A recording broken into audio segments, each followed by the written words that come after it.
ونصلي على رسوله الكريم أما بعد. Respected guests and dear audience, today on this auspicious occasion and in this noble gathering, I want to speak something on the topic of importance of English language for da'wah. Allah said in the Holy Quran, وَمَا أَرْسَلْنَا مِن رَّسُولٍ إِلَّا بِلِسَانِ قَوْمِهِ لِيُبَيِّنَ لَهُمْ فَيُضِلُّ اللَّهُ مَن يَشَاءُ وَيَهْدِي مَن يَشَاءُ وَهُوَ الْعَزِيزُ الْحَكِيمُ. We did not send any messenger but in the language of his people, so that he might clearly convey the message to them.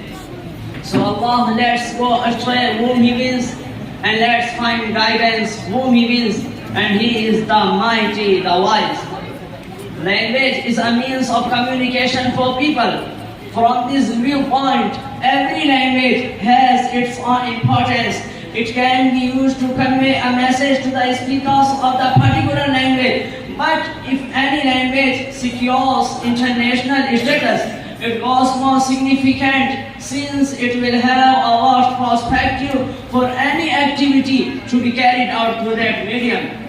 The audience, English is the language of science and technology. The language of the major international media is English. The anti-Islamic elements spread many misconceptions about Islam and Muslims through this language. Therefore, no doubt, learning English is very useful and important for our purpose.